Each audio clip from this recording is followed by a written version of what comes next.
Hey guys, hope you're having a great day. Tim back with another video for you. And today on this video, we are talking about new construction. More precisely, we are talking about the process of new construction, because I get that question a lot, because new construction is really going great guns here, booming. Of course, you know the story. We are at a 20-year low in available housing, and therefore the builders have really kicked it into high gear. So we've got a lot of new construction going on here, and we are getting clients into new construction left and right. And so one of the questions I get is, hey, can you just kind of explain the process? Because if you're not in the industry and you have never built a home before, odds are you really don't know what the process is. Now, it can be pretty complicated. I've had some builders tell me that there are probably 40 or 50 steps from the time you break ground to the time you get the house complete. But we're not going to go over 40 or 50. We've got probably the top 10 things that has to happen for a home to be constructed. And we're going to go over those right now. You can see we're at a job site now. I'm going to talk about this first, and then we are going to look at different construction sites that are in different phases so we can look at every step along the way. So, hey, do me a favor before we get started. If you like what we do here on the channel, do me a favor, click the subscribe button, the little bell notification icon, give us a thumbs up, and that way you will never miss another video. And hey, don't forget, we have Revolved Realty here. We've got almost 80 agents now on the ground ready to serve you. I talk to people literally every day who are moving here for work, for school, for retirement, and we are more than happy to help them find a new home because we are experts. I was born and raised here. I know the area very well. Let me give you a shot of my car. My grandson loves this car because it's got my picture on the side. What I tell everybody is, when you get my age, you have to put your picture on your car just so you can find it in parking lots. So anyway, all right, so let's get started. The very first thing that has to happen when a builder is going to develop a subdivision like this or just build a home is they have to get with the government, of course, and they have to get permits. They have to get licenses. There has to be engineering studies done on the property. You can't just come into a piece of land and start building. It's very involved. So you've got to have your plan together. And even before you break ground, a lot of work and a lot of money goes into planning out a subdivision like this, mapping it out. Once you do get all of your permits and you get all of your contracts and your permission and that sort of thing, well, then you start clearing the site. Now here, most of the construction is taking place on what was previously pasture land, some woods. You can see the woods back there. Some of it is cotton fields. And, while cotton fields and soybean fields tend to be relatively flat, most pasture land is not. So the very first thing they have to come in and do once they have their plan in place is they have to grade the property. They bring in bulldozers, backhoes. They do a lot of moving around of the earth. They do a lot of trench digging. You can see the septic lines going in here. And this is the sewer system. And if they were using septic tanks, they would have to be digging those. But this is going to be a sewer system. Also has underground utilities, underground plumbing. That's what you see these various pipes sticking up here. Now, what is all this mounds of dirt? As far as we can see, there are mounds of dirt. What these guys are doing is they're bringing in dirt to help level off the property, smooth it out, and in a lot of cases, they'll build up the lots because they want the water to drain down. So they will build the lots up above the grade of the street. So that's what we're seeing here. This is actually a new subdivision going in here in Madison. I don't even know the name of it yet, but you can see it's at the back of this little subdivision here. But they've cut roads all around through here. And you can see there's some pasture land over there that they haven't even gotten around to grading yet. But this development is really at the first stage. They've got the plans, they've got the approvals, now they're coming in, they've got the rough cut streets here. They have, you can see the stakes, they've staked off, where's the stake? There it is right there. They have staked off the lots. They're bringing in dirt now to build the lots up. Next step is they're going to come in and they're going to start grading this and smoothing it out and getting this land ready to build. And then that will take us to the next step, which is the foundation. Now, the foundation is really one of the most important parts of any home site, because if your foundation isn't firm and constructed well, you could have problems down the road. You get a lot of settling, you get a lot of foundation issues. We have a lot of those here. So you want to make sure the foundation is done correctly. So here in Alabama, we don't do basements. Get a lot of questions about that. Do you have basements? Folks up north are used to having basements. Well, we don't here. We don't have a lot, and if we do, they're in older homes. We do not see basement construction with new construction. What we do have is we have slab and we have crawl space.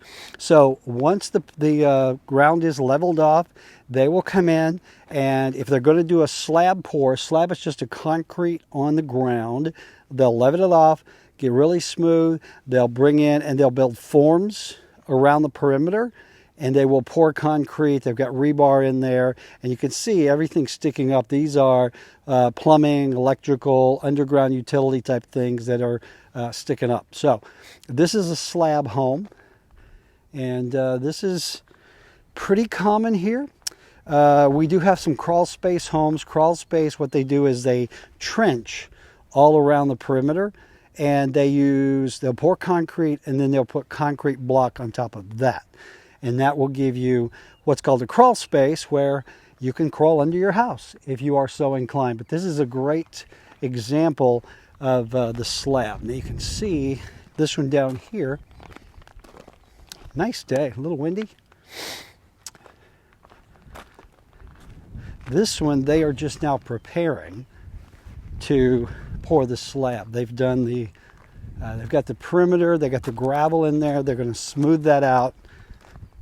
They've got the forms,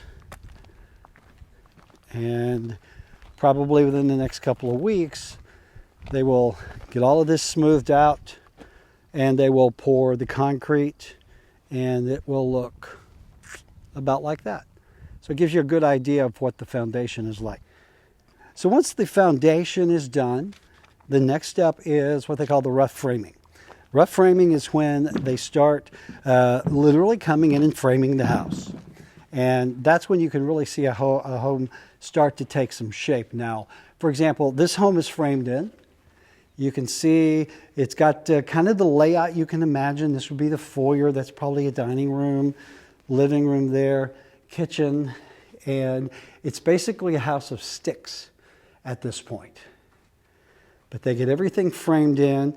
They can also start coming in with some plumbing and some HVAC. They get the ductwork in place. They run some pipes. They do all of that before they do the electrical, because the electrical is pretty easy to work around things, but not so much with your HVAC and your plumbing. Once you get those in, they're pretty much there to stay.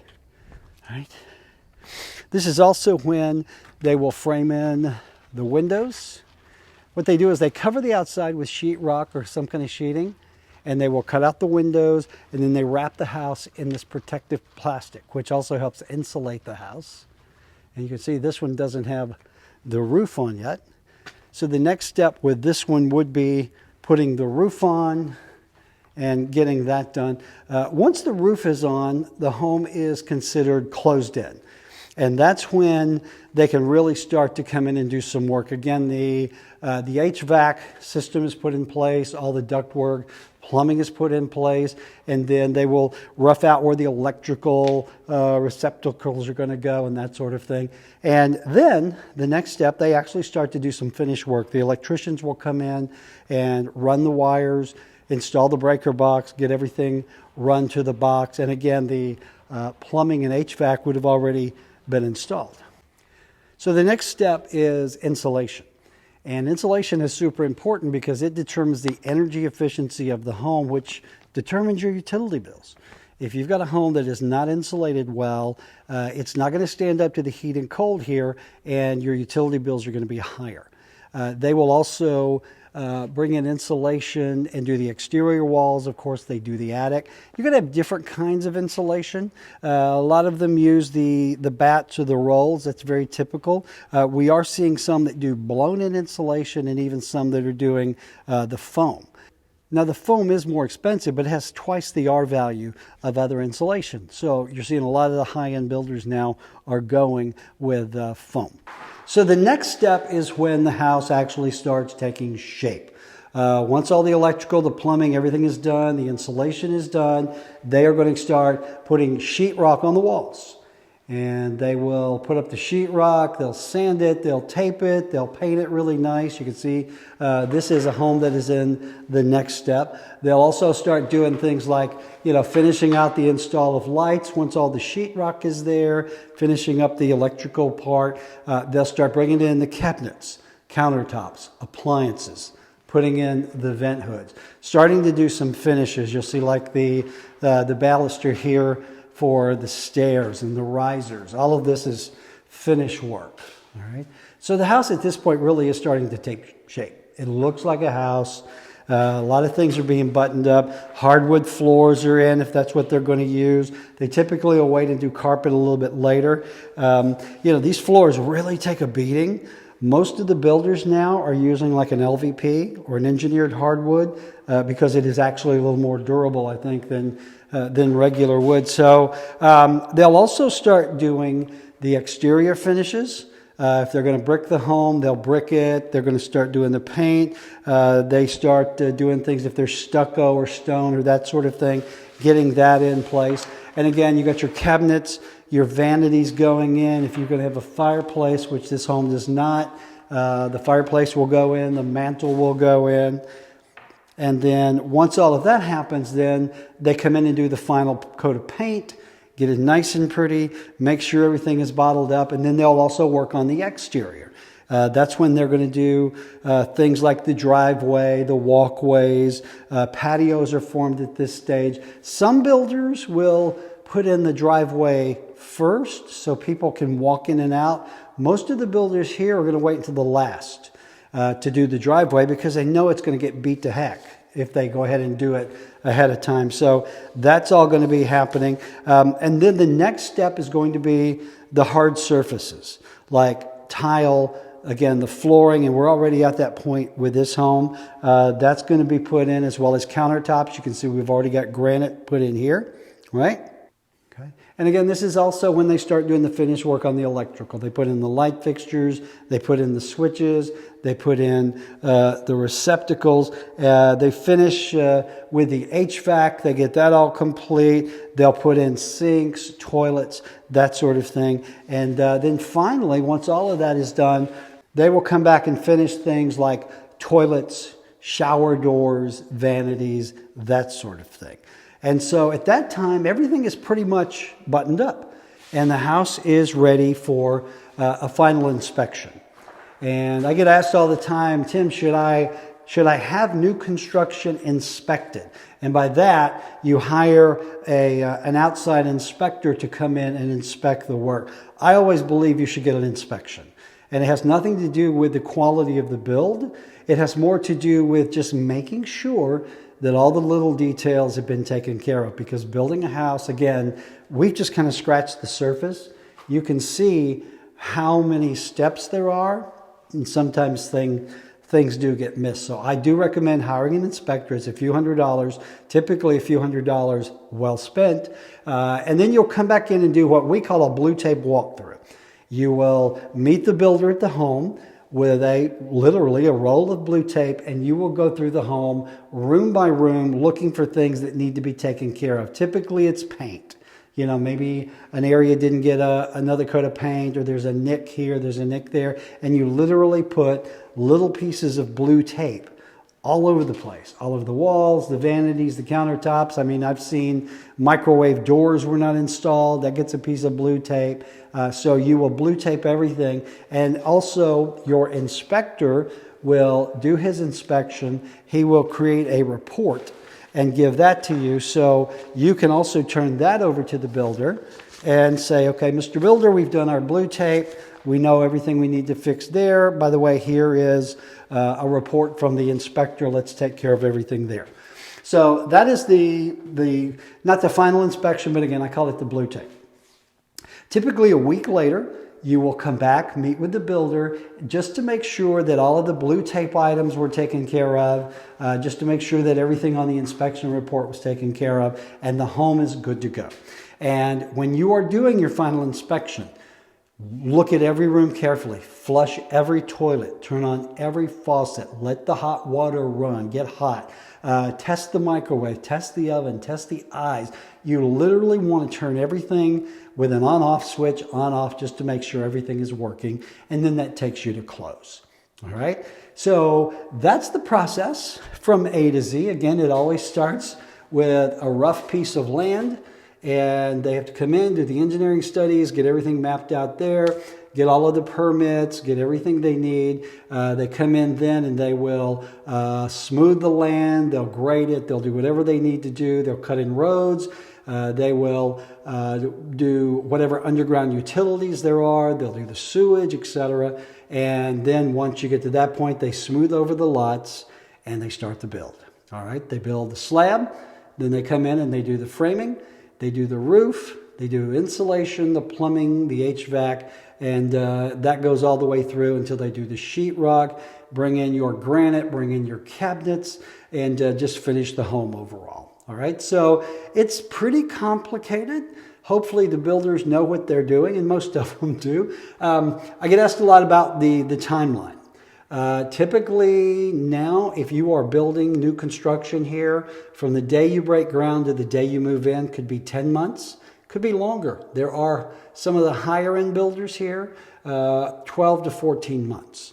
So new construction is going to take a while. Now you may be able to find a home that is already under construction. It was a spec home. The builders are building it just to sell someone. It's not called for. We have that happen quite a bit. I had clients come in this weekend from Nebraska, found a new construction home that's going to be ready in about 2 or 3 weeks, and it's perfect for them. So it just depends on your timeline and where they are in the process. And typically the way it is from a buyer standpoint is you come in, you choose from the available lots, you choose from the available plans, you sign the paperwork, and the work begins. So it's not a complicated process, but it really can be if you're not careful. Hey, don't forget, guys, I work with folks just like you every day who are coming here for work, for retirement, for school, and a lot of those are opting for new construction. And we work with every builder in town. We've got a great relationship with them. They let me go through their houses on the weekends. Got a great relationship with them, and so we would be more than happy to be your advocate here, working with the builders. What's happening a lot is every weekend now, I've got folks from out of town who are coming into town to get, we call it the nickel tour. We put together a list of homes for them to see that fit their parameters. We drive around, we look at neighborhoods, we look at homes, and usually before the weekend is over, they've found a home and they put in an offer on it. So if we can do that for you, more than happy to. My contact information is below. Don't forget, I've got Revolved Realty here, myself and 80 agents ready to go to work for you. We will find you the perfect home, whether it is an existing home or perhaps new construction. So, all right, guys, that's it. I am going to button it up and get back inside. But if you would like more information on new construction that is going on here in North Alabama, I'm your guy. Just drop me a line, give me a call, send me a text, send me an email, and we will start the hunt for you. So I hope that was helpful. I know it was kind of long and drawn out, but I do get a lot of questions about it. So, all right, guys, that's it. Get out there, make it a great day. I'll talk to you soon. Bye.